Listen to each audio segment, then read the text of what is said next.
नमस्कार मित्रों। पिछली श्रृंखलाओं में आपने देखा कि किस प्रकार से अमेरिका बसा, वहाँ पे डेवलपमेंट के प्रोग्राम्स वगैरह हुए।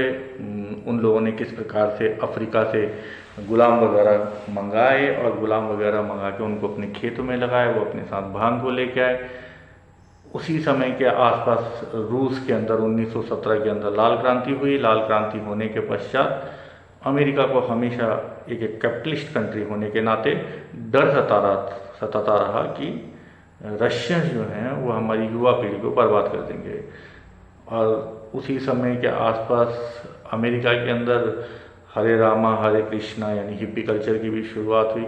और किस प्रकार से हैरी एस्लिंगर जो कि 32 साल तक अमेरिका के नारकोटिक्स डिपार्टमेंट के चीफ रहे, उन्होंने इसे अमेरिका के अंदर प्रतिबंधित कराया। उसके बाद वो यूनाइटेड नेशंस में यूनाइटेड स्टेट्स के प्रतिनिधि के रूप में रहे। वहाँ पे उन्होंने 1961 में United nation single convention on psychotropic substances के माध्यम से पूरे विश्व में इसे प्रतिबंधित करा दिया।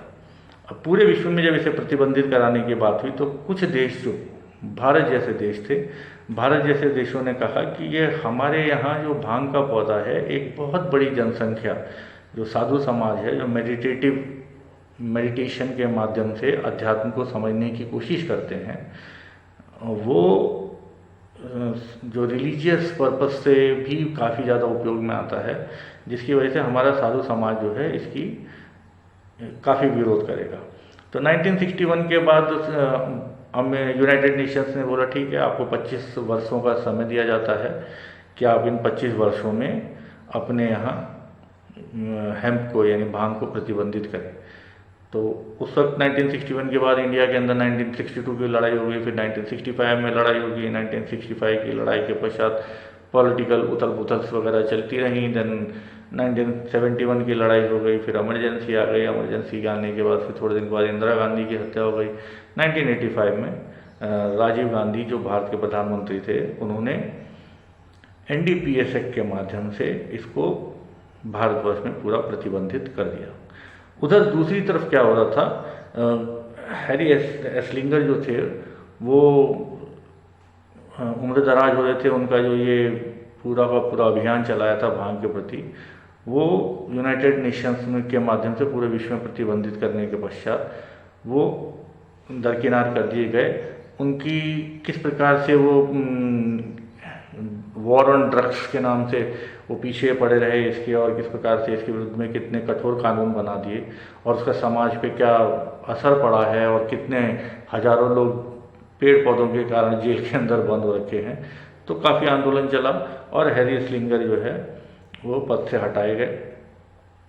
सेम टाइम क्या हो रहा था, इजराइल के अंदर मैकलम नाम के एक वैज्ञानिक जो थे, वो भांग के पौधे के ऊपर रिसर्च करने में लगे हुए थे। भांग के पौधे पे रिसर्च में उन्होंने यह पाया कि भांग के पौधे के अंदर THC नाम का एक तत्व होता है, टेट्राहाइड्रोकैनाबिनॉइड, जिसकी वजह से मनुष्य के ऊपर नशा हो जाता है। इसके दिमाग की जो तंतु हैं वो कम्युनिकेट करने में एक दूसरे से, उनके टाइम लैप्स वगैरह शुरू हो जाता है, जिसकी वजह से आदमी जो है भांग का जब नशा करता है तो उसे टाइम जो है वो खिंचा हुआ सा नज़र आता है। भांग का नशा जो है वो शराब के नशे से किस प्रकार से अलग होता है, हम उसके ऊपर बाद में चर्चा करेंगे। तो मैकलम ने जब पता किया भांग के अंदर एक तत्व होता है टेट्राहाइड्रोकैनाबिनॉइड, जिसकी वजह से मनुष्य को नशा हो जाता है, उसके पश्चात भांग का मनुष्य के ऊपर क्या क्या असर होता है, इसकी स्टडीज़ काफ़ी सालों तक चलती रही। इसी दौरान जब भांग का मनुष्य के शरीर पे क्या क्या असर होता है, यह पता चला कि मनुष्य के शरीर में एंडोकैनाबिनॉइड सिस्टम भी होता है। यानी कि मनुष्य के शरीर के अंदर, जैसे अब तक हमारे शरीर के अंदर रक्त तंत्र है, यानी कि जो ब्लड सप्लाई है पूरे शरीर में किस प्रकार से होती है, देन स्नायु तंत्र है, देन हमारा डाइजेस्टिव यानी भोजन का तंत्र है, इन सब तंत्रों की डिस्कवरी हो चुकी थी। परंतु एंडोकैनाबिनॉइड सिस्टम की खोज जो है वो भांग का मनुष्य के शरीर पे क्या प्रभाव पड़ता है उसके दौरान हुई। यानी भांग इकलौता पौधा है जो मनुष्य के शरीर के अंदर पाए जाने वाला एक सिस्टम को प्रभावित करता है। ये किस प्रकार से प्रभावित करता है, इसके ऊपर और रिसर्च करी गई तो ये पाया गया कि एंडोकैनाबिनॉइड सिस्टम जो है वो हमारे शरीर के अंदर रेगुलेशन का काम करता है, जैसे कि बॉडी का टेम्परेचर वगैरह रेगुलेट करने का काम करता है, हमारे भूख लगने को रेगुलेट करने का काम करता है, बुखार वगैरह को रेगुलेट करने का काम करता है, और हमारी जो ब्लड स्ट्रीम के अंदर जो संतुलन बनाने का काम, यानी ग्लूकोज बढ़ जाता है या कम हो जाता है, या ब्लड प्रेशर बढ़ जाता है कम हो जाता है, तो यानी कि रेगुलेटिंग का जो काम है बॉडी के अंदर वो एंडोकैनाबिनॉइड सिस्टम के वजह से होता है। उन्होंने ये भी पाया कि हमारी बॉडी के अंदर CB1 CB2 रिसेप्टर्स होते हैं, हमारे ब्रेन के अंदर होते हैं, और ये दो न्यूरॉन्स के बीच के अंदर पाए जाते हैं। जब मनुष्य भांग का सेवन करता है तो इसके अंदर इसके जो एक्टिव इंग्रेडिएंट्स हैं, जैसे THC हो गया, CBD हो गया, CBN हो गया, CBG हो गया, ये जाके एंडोकैनाबिनॉइड सिस्टम के साथ इंटरेक्ट करते हैं, जिसकी वजह से मनुष्य के शरीर में बहुत सारी चीज़ें प्रभावित होती हैं। इसका छोटा सा हम उदाहरण देके इस वार्ता को आज विराम देंगे। जब हम भांग खाते हैं तो भांग लेने के दो तरीके हैं, एक तो डाइजेस्टिव सिस्टम के माध्यम से और एक सिगरेट के माध्यम से, जिसे गांजा कहा जाता है। पहले इसे भी थोड़ा समझ लें कि भारतीय शब्दों में इसको किस प्रकार से कहा जाता है। भांग उसे कहा जाता है जो भांग की पत्तियों को, फ्रेश ग्रीन लीव्स को पीस के, उबाल के और दूध वगैरह और चीनी वगैरह, मिश्री, बादाम वगैरह के साथ मिक्स करके जो हमारे देश के अंदर होली और महाशिवरात्रि के अंदर जिसका उपयोग किया जाता है उसे भांग कहा जाता है। दूसरा जो है वो भांग के पत्तों को और भांग के जो लीव्स होते हैं उसको सुखाने के पश्चात उसको सिगरेट के साथ मिला के, निकोटीन के साथ मिला के या बिना निकोटीन के साथ भी मिला के जो सेवन करते हैं उसे कहते हैं गांजे का सेवन करना। तीसरा भी वैसे होता है, उसमें फ्रेश पत्तों का हाथ से रगड़ के या मशीनों के माध्यम से जिस भी तरीके से उसका जो अर्क निकाला जाता है उसे चरस कहा जाता है, और उसको भी निकोटीन के साथ मिला के, सिगरेट वगैरह में मिला के लोग उसका उपयोग करते हैं।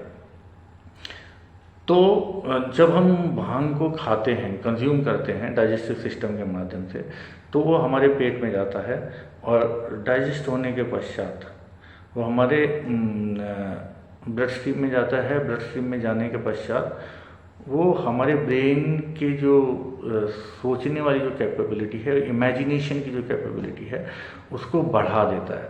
और जैसा कि हम सब जानते हैं कि हमारा ब्रेन जो है हमारी टोटल बॉडी का मात्र 2% होता है, यानी कि अगर हम 100 किलो के हैं तो हमारा ब्रेन 2 किलो का होगा, अगर हम 50 किलो के हैं तो हमारा ब्रेन का वेट लगभग 1 किलो के आसपास होगा। तो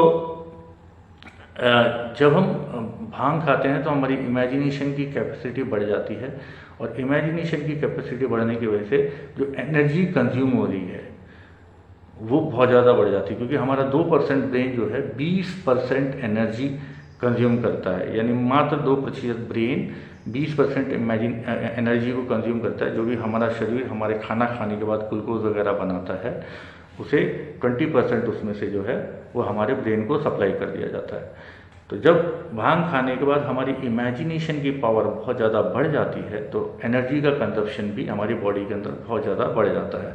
तो CB1 CB2 रिसेप्टर्स जो हैं वो हमारे डाइजेस्टिव सिस्टम में भी पाए जाते हैं। तो भांग खाने के बाद क्योंकि ब्रेन को बहुत ज़्यादा एनर्जी की ज़रूरत है, तो इसलिए भांग खाने के पश्चात आप पाएंगे कि आपको भूख भी बहुत ज़्यादा लगती है, बिकॉज बॉडी के सिस्टम को समझ में आता है कि now we need lot of energy, so we need to do lot of intake of the high quality of energy foods. तभी इसीलिए भांग खाने के साथ साथ घी, बादाम और इन सब के सेवन को भारतीय जो त्यौहार वगैरह हैं ट्रेडिशनल तरीके से, वो इस प्रकार से भांग के अंदर काफ़ी सारी जो बहुत एनर्जी देने वाली पदार्थ हैं जैसे बादाम, अखरोट, दूध, घी, इन सबको डाल के भांग को प्रिपेयर किया जाता है। तो हम पाएंगे कि अमेरिका से प्रतिबंधित होने के पश्चात अब धीरे धीरे पश्चिमी वैज्ञानिक भी यह पा रहे हैं कि भांग जो है बहुत सारे दवाइयों के भी काम आ सकता है। अभी तो इसके ऊपर खोज शुरू हुई है। अब तक अमेरिका जो है वो 4 दवाइयों को पेटेंट करा चुका है। एल्जाइमर की, यानी कि बुढ़ापे में जो भूलने की समस्या, हाथ कांपने वगैरह की समस्या होती है, उसकी दवाई पेटेंट करा चुका है। दूसरा जो कैटरेक्ट यानी जो मोतियाबिंद की बीमारी होती है उसकी एक दवाई पेटेंट हो चुकी है। तीसरा जो है वो एपिलेप्सी की एक खास प्रकार होता है। उस एपिलेप्सी के प्रकार की बीमारी भी अमेरिका ने अपने यहाँ पेटेंट करा ली है। और पोस्ट कैंसर मैनेजमेंट में नौजिया वगैरह होता है, यानी कि वॉमिटिंग वगैरह की फीलिंग होती है, आदमी खाना नहीं खा पाता है, आपने देखा होगा भांग खाने के बाद भूख बढ़ जाती है, तो उसके अंदर भी अमेरिका ने उसकी दवाई पेटेंट करा ली है। अब भारत के जो आयुर्वेदा के जो डॉक्टर्स वगैरह हैं उनको इसके ऊपर चिंतन करना चाहिए कि किस प्रकार से वो अपनी आयुर्वेद की किताबों में जो विद्याएं दी गई हैं और जो मॉडर्न साइंस एंड रिसर्च कहती है उसको किस प्रकार से एक दूसरे के साथ कनेक्ट करके नई प्रकार की दवाइयों का सृजन कर सकते हैं। आशा करता हूँ आपको ये वीडियो पसंद आया होगा। भविष्य में भी मैं आपके लिए प्रयास करूँगा कि भांग से रिलेटेड और अन्य आध्यात्मिक विषयों से संबंधित वीडियो बनाता रहूँ। धन्यवाद, नमस्कार।